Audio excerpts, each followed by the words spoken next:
आज मैं आपके सामने क्लास 9th के एनसीईआरटी साइंस चैप्टर को लेकर आया हूं, जिसमें फिजिक्स पोर्शन का मतलब मोशन एक चैप्टर है जिसको गति बोला जाता है। ठीक है, वो आज हम लोग पढ़ेंगे। और पढ़ने से पहले मैं एक बात बता देता हूँ। यहाँ पर एक कोट लिखा हुआ है, यानी एक कोटेशन लिखा हुआ है जो कुछ मोटिवेशनल है और आपके लिए ज़्यादा ज़रूरी है, और ऐसे सभी के लिए ज़रूरी है, मगर स्टूडेंट लाइफ के लिए ज़्यादा ज़रूरी है। इसमें लिखा हुआ है कि quality does matter and quantity doesn't matter. It means, देखिए, क्वालिटी मायने रखता है। कभी भी अगर कोई काम आप करते हैं तो क्वालिटी होता है, क्वांटिटी ज़्यादा मैटर नहीं करता। यानी संख्याएं नहीं होनी चाहिए, मतलब बहुत ज़्यादा संख्याएं होने से क्वालिटी कम हो जाता है। अब जैसे सिंपल से एग्जांपल मैं आपको समझाता हूँ कि अगर मान लीजिए आप 10 किताब पढ़ते हैं, ठीक है, और 10 किताब पढ़ रहे हैं मगर कोई भी किताब आप कंप्लीट नहीं पढ़े, तो आपने क्वांटिटी तो बढ़ा लिया, 10 नंबर जो आप है वो आप 10 कर लिया, मगर क्वालिटी आपके पास क्या रहा? 0 रहा। अगर एक किताब आप पढ़ते हैं, आप कंप्लीट अगर पढ़ते हैं, तो नंबर भी वही रहा और क्वालिटी आपका बेस्ट हो गया। तो इसीलिए क्वालिटी लास्टली या फाइनली जो आपको एग्ज़ाम पॉइंट ऑफ व्यू से आपका क्वालिटी मैटर करता है। आप एग्ज़ाम में कितना अच्छा लिख पाते हैं ये मैटर करता है। ज़्यादा से ज़्यादा क्वेश्चन आप सिर्फ लिख रहे हैं, 2 लाइन लिख रहे हैं और कोई कंप्लीट आंसर नहीं दे रहे हैं, तो उससे कोई फ़र्क नहीं पड़ रहा, उससे आपको नंबर अच्छे नहीं आएंगे। इसीलिए कोई भी अगर आप क्वेश्चन लिख रहे हैं तो उसको क्वालिटी आंसर लिखिए, अच्छे से आंसर लिखिए, तभी आपको अच्छे मार्क्स आएंगे। हो सकता है 1-2 क्वेश्चन छूट भी जाए, कोई फ़र्क नहीं पड़ता, मगर आपका क्वालिटी जितने अगर आप क्वेश्चन अटेम्प्ट कर रहे हैं, यानी जो भी आप मैथ बना रहे हैं या साइंस बना रहे हैं, तो उसमें आप कंप्लीट आंसर उसको दीजिए, तभी एग्जामिनर आपको अच्छे से अच्छा नंबर देगा। ठीक है, इसी तरह लाइफ में भी है, क्वालिटी मैटर करता है, क्वांटिटी मैटर नहीं करता। आपके अंदर कितनी क्वालिटी है वो आपको पूछा जाता है। अगर आप वीडियो ही देख रहे हैं, मान लीजिए यूट्यूब पे कोई वीडियो देख रहे हैं, एजुकेशनल वीडियो देख रहे हैं, तो आप देखिए कि किस वीडियो में क्या आपको क्वालिटी मिल रहा है, तो उससे जुड़े रहिए। ठीक है, ये नहीं कि सिर्फ बदल के सिर्फ आप वीडियो बदल रहे हैं तो ये मिल जाएगा, उसमें ये मिल जाएगा। मिल जाता है कभी कभी, मगर क्या हो जाता है, उसमें आप कंफ्यूज भी हो जाइएगा। अब आप जो मकसद होगा वो आप पूरा नहीं कर पाइएगा और टाइम आपका लैप्स हो जाएगा। इसीलिए बोला जाता है कि अगर आप 9th-10th में हैं तो स्पेशली आप एनसीईआरटी बुक को तो आप छोड़े नहीं, क्योंकि आपका यही मेन बुक है। अगर इस मेन बुक को अगर आप पढ़ लेते हैं तो मुझे नहीं लगता है कि कोई भी एग्ज़ाम, ये जो 9th-10th का या बोर्ड का एग्ज़ाम जो होगा वो और आने वाले दिनों में भी जब आप कम्पिटिटिव एग्ज़ाम देंगे या कोई भी +2 वगैरह में भी आप देंगे, तो एनसीईआरटी पैटर्न ही वहाँ पर काम करेगा। ठीक है, तो अपनी बात को मैं बस चैप्टर पे स्टार्ट करता हूँ। अब मोशन, ठीक है, मोशन मतलब गति। गति का मतलब होता है कि कोई भी चीज़ रेस्ट पोजीशन पे है, अब वो गति हो जाए। रेस्ट मतलब रुका हुआ। जैसे यहाँ पर आप देख रहे हैं कि ब्लैक बोर्ड रेस्ट पोजीशन पे, रेस्ट मतलब आराम पोजीशन पे है, यानी विराम अवस्था में है।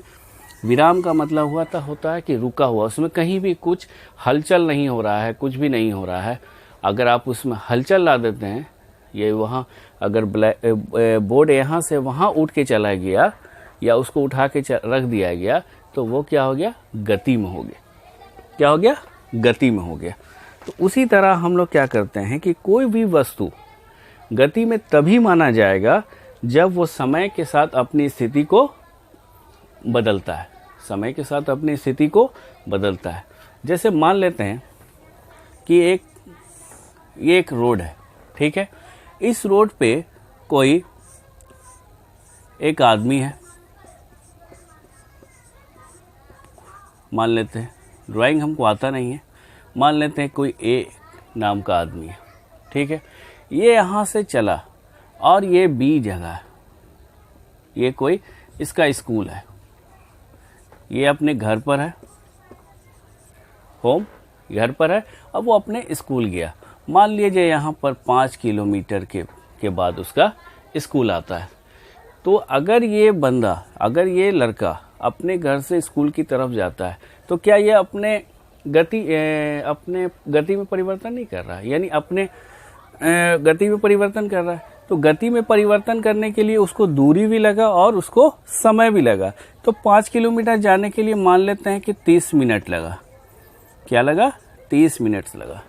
तो एक समय के साथ परिवर्तन होगा। ये धीरे धीरे धीरे धीरे धीरे धीरे जाकर अपना स्कूल में पहुंच गया। तो पहले अभी यहाँ पे रुका हुआ था, वो अपने घर पे रुका हुआ था। उसके बाद वहां से स्कूल जाने के लिए उसको जाना पड़ा। तो उसमें क्या हो गया, उसके समय के साथ जो परिवर्तन हुआ तब वो गति में माना जाता है। समझ गए? ये भी होता है कि अगर कोई वस्तु गतिशील है, गतिशील मतलब मोशन में है, ठीक है।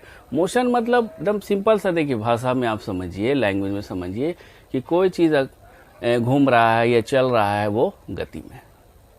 रुका हुआ है विराम में, रुका हुआ विराम में, विराम मतलब रेस्ट। रुका हुआ, अगर हम सोए रात में अगर हम सोए रहते हैं तो वो किस पोजीशन में होते हैं? रेस्ट पोजीशन में। अगर हम उठ जाते हैं, उठ के अपना कहीं भी अगर जाते हैं तो वो क्या हो जाता है? मोशन में हो जाता है। क्योंकि अगर हम उठते हैं तो कहीं ना कहीं कुछ काम करते हैं, कहीं भी गए, ठीक है, मान लीजिए ऊपर से नीचे फ्लोर पे गए, तो नीचे फ्लोर में जाने में हमको मोशन में हम आ गए, मोशन में आए तो समय भी लगा। अगर ऊपर मान लीजिए 5th फ्लोर पर आप रह रहे हैं, आप ग्राउंड फ्लोर पर आपको जाना है, तो एक टाइम लगता है कि नहीं लगता? तो जो टाइम टेकन होता है उसी के साथ जो परिवर्तन होता है उसी को हम गति कहते हैं, ठीक है। और कोई भी बिंदु होता है जो मान लीजिए जहां से स्टार्ट होता है वो आपका ओरिजिन पॉइंट बोला जाता है। क्या बोला जाता है? ओरिजिन पॉइंट, यानी इसको मूल बिंदु बोलते हैं। आपका घर मान लीजिए मूल बिंदु है और आपका स्कूल डेस्टिनेशन पॉइंट है। जैसे हम मान लीजिए हम यहाँ से पटना से दिल्ली जाना हुआ तो पटना मेरा क्या है? मेन पॉइंट हुआ, इनिशियल पॉइंट हुआ, और दिल्ली मेरा क्या होगा? डेस्टिनेशन पॉइंट, जहां हमको जाना है। तो जाने में, दिल्ली जाने में क्या लगेगा? हमको एक समय लगेगा, ठीक है, एक दूरी लगेगा। और इसी दूरी और समय के जो परिवर्तन होता है उसी को क्या कहते हैं? गति बोलते हैं। समझिए बात को। उसी तरह फिर क्या होता है कि स्कूल मान लीजिए आप जाते हैं या रेलवे स्टेशन जाते हैं, कहीं भी जाते हैं, तो इसी तरह गति का इस्तेमाल करते हैं, ठीक है। आप गति समझ गए। गति का एकदम एक लाइन में आप याद रखिए कि कोई भी वस्तु गति में तभी होती है जब वो समय के साथ अपनी स्थिति में परिवर्तन करता है, ठीक है। देखिए डेफिनेशन वगैरह मैं यहाँ पर अगर लिखने लगूंगा तो बहुत सारा बात हो जाएगा, फिर बहुत टाइम हो जाएगा वीडियो में। अगर आपको कुछ भी पॉइंट में नहीं क्लियर होता है तो आप फिर हमसे पूछें कि आप हमको गति समझाइए, फिर एग्जाम्पल देकर मैं आपको समझाऊंगा, ठीक है। चलिए अब नेक्स्ट पॉइंट पे आते हैं। नेक्स्ट पॉइंट है आपका डिस्टेंस। क्या है? डिस्टेंस। डिस्टेंस जैसा कि आप जानते हैं, जिसको हिंदी में दूरी बोला जाता है। डिस्टेंस मीन्स दूरी। अब दूरी क्या है? दूरी सिंपल सा वर्ड है। हम लोग बोलते हैं कि दूर, जब कोई वस्तु द्वारा चले गए कुल रास्ते को उस वस्तु की दूरी कहा जाता है। उसी तरह अगर मान ले कोई ए वस्तु है, कोई ए वस्तु है, या कोई ए आदमी है, कोई आदमी यहाँ से यहाँ चला गया, यहाँ से यहाँ चला गया, यहाँ से यहाँ चला गया, तो क्या ये दूरी तय कर रहा है ना? यहाँ से यहाँ जाने में मान लीजिए इसको 5 किलोमीटर लगा, यहाँ से यहाँ जाने में 6 किलोमीटर लगा, यहाँ से यहाँ जाने में आपको 4 किलोमीटर लगा। तो ये जो डेस्टिनेशन पॉइंट आपका हो गया, यहाँ से यहाँ जाना, यहाँ से यहाँ जाना, यहाँ से जाना, मान लीजिए हमको इस मार्केट में जाना है, यहाँ हॉस्पिटल जाना है, यहाँ हॉस्टल जाना है या स्कूल जाना, तो कहीं ना कहीं तो कोई दूरी लग रहा है ना। तो वस्तु द्वारा या कोई आदमी व्यक्ति के द्वारा जो गति, जो कुल रास्ते, जो रास्ता वो दूरी, कुल रास्ता जो तय करता है, कुल रास्ता जो चलता है, उसी को क्या कहते हैं? दूरी कहते हैं।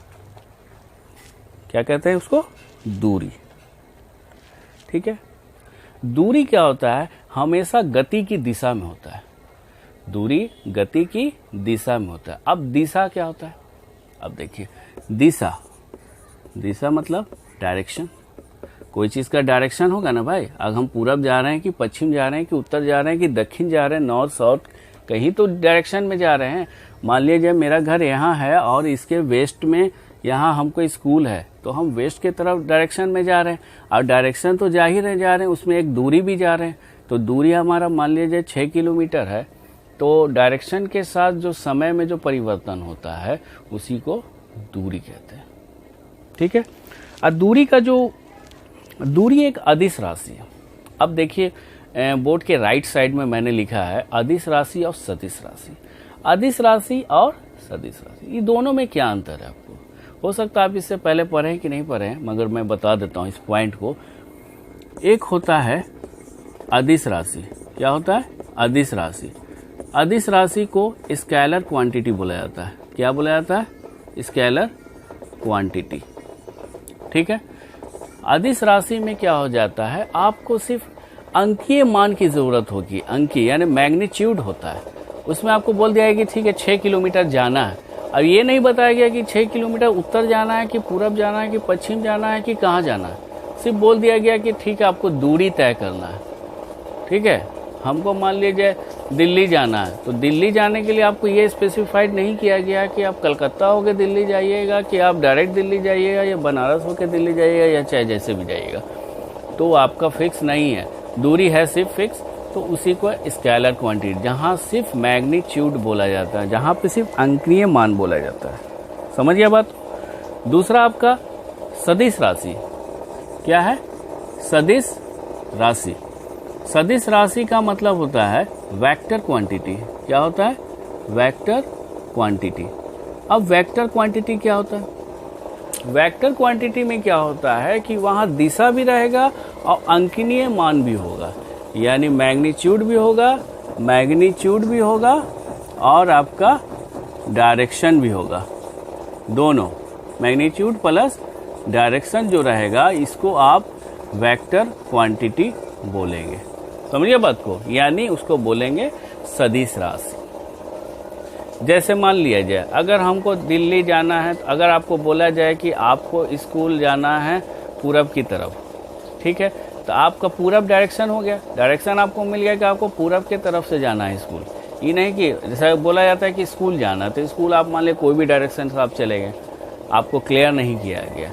मगर आप एक दिशा में अगर आपको स्पेसिफाइड कर दिया गया है कि आपको पूरब की दिशा में जाना है, तो पूरब की दिशा में आपको 6 किलोमीटर आपको जाना है, तो यही आपका वेक्टर क्वांटिटी। तो दूरी के बाद जब हम लोग विस्थापन पढ़ेंगे तब आपको क्लियर हो जाएगा कि दूरी और विस्थापन में अंतर क्या। अक्सर एग्जाम में ये दोनों के बीच में डिफरेंसेस पूछा जाता है, अंतर बताने के कि दूरी और विस्थापन में अंतर बताइए। ठीक है। उसके बाद हो जाता है कि दूरी को हमेशा मीटर में मापते हैं, दूरी को मीटर में मापते हैं, किलोमीटर में भी नापते हैं, ऐसा नहीं है। मगर मिनिमम जो उसका होता है, जो अगर उसका आप ऐसा यूनिट पढ़ेंगे तो दूरी के लिए क्या होता है? मीटर होता है। क्या होता है? मीटर होता है। ठीक है। और नेक्स्ट पॉइंट है कि वस्तु द्वारा चली गई दूरी कभी शून्य नहीं हो सकती है, यानी वस्तु द्वारा चली गई दूरी कभी शून्य नहीं है। शून्य इसलिए, शून्य मतलब जीरो, कभी भी जीरो नहीं होगा। अगर मान लिया कोई वस्तु यहाँ से यहाँ जाता है, तो ये दूरी, अगर ये दूरी तय कर रही है, ये समय जो लग रहा है, ये दूरी लग रहा है, जो अपने परिवर्तन कर रहा है, वो विराम से गति में जा रहा है, तो कुछ ना कुछ तो दूरी तय करेगा ना वो। ये शून्य कैसे होगा? शून्य कभी नहीं होगा। शून्य कब होगा? जब आप सोए हुए हैं। अगर आप सोए हुए हैं तो शून्य पोजीशन पे, यानी रेस्ट पोजीशन पे। जैसे आप उठ गए तो आप क्या हो गया? मोशन में आ गए, आप गति में आ गए। जब कोई भी वस्तु अगर गति में आ जाती है, कभी भी उसका मान, कभी भी उसकी दूरी शून्य नहीं हो सकती है। हो सकती है, आप मान लिया जाए आप घर में बैठे हुए हैं, सीधे आप स्कूल चले गए, तो आपने दूरी तो तय किया, तो दूरी जो तय किया तो मान लिया 2 किलोमीटर, 4 किलोमीटर या हाफ किलोमीटर, कुछ भी दूरी होगा, मगर शून्य तो नहीं होगा। तो इस तरह के जो ऑब्जेक्टिव क्वेश्चन होते हैं वो अक्सर सही गलत में पूछे जाते हैं कि ट्रू है कि फॉल्स है।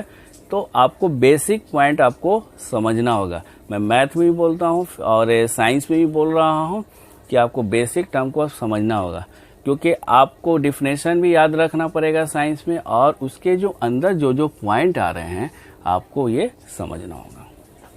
नेक्स्ट वीडियो में, ये पार्ट 1 वीडियो है, पार्ट 2 वीडियो में हमको पॉइंट नंबर 3 या पॉइंट नंबर 4 को समझेंगे, और कुछ अगर आप बोलेंगे तो मैं डिफिनेशन भी लिख दूंगा। डिफिनेशन लिखने में थोड़ा सा टाइम ज़्यादा लग जाएगा, इसीलिए मैं डिफिनेशन तो आपको बुक में भी मिल जाएगा। आप समझिए, वीडियो को ध्यान से सुनिए और बार बार देखिए, ठीक है वीडियो को। अब वीडियो को कभी भी स्किप नहीं कीजिए, आगे बढ़ा के इस तरह से नहीं कीजिए, नहीं तो आपको फिर समझ में नहीं आएगा। आपको देखने का जो वीडियो का मकसद होगा वो आपको फुल्ली आपको नहीं मिला। वही बोलते हैं quality does matter, quantity doesn't, वही मैटर आता है। उसी तरह यहाँ पे देखिए स्केलर क्वांटिटी और वेक्टर क्वांटिटी, ठीक है। तो मुझे लग रहा है कि आपको ये वीडियो समझ में आ रहा होगा। अगर वीडियो को अच्छा लगा होगा तो आप इसको लाइक, शेयर और कमेंट्स जरूर कीजिए। जैसा कि मैं अक्सर बोलता हूँ कि कमेंट्स करने से जो पॉइंट्स आएंगे मेरे सामने, तो वो नेक्स्ट वीडियो में उसको कवर करूँगा, ठीक है। और ज़्यादा से ज़्यादा शेयर कीजिए दोस्तों के साथ भी, और हो सकता है किसी न किसी नीडी स्टूडेंट के पास वीडियो चला जाए, ठीक है। और चैनल को भी सब्सक्राइब कीजिए। चैनल को सब्सक्राइब करने से होता है कि मेरा भी मोटिवेशन बढ़ता है कि ठीक है, वीडियो देखने वाले इसको पसंद कर रहे हैं, तो मुझे और अच्छे से अच्छा वीडियो बनाना चाहिए, ठीक है। कोरोना वायरस बीमारी चल रही है, इसका एक ही मात्र इलाज है, सोशल डिस्टेंसिंग। और कहीं भी जाइए तो मास्क पहन के जाइए, और दूसरों को भी बताइए और दूसरों को भी कहिए कि थोड़ा सा सोशल डिस्टेंसिंग मेंटेन करो। जान है तो जहान है। Okay, take care, thank you.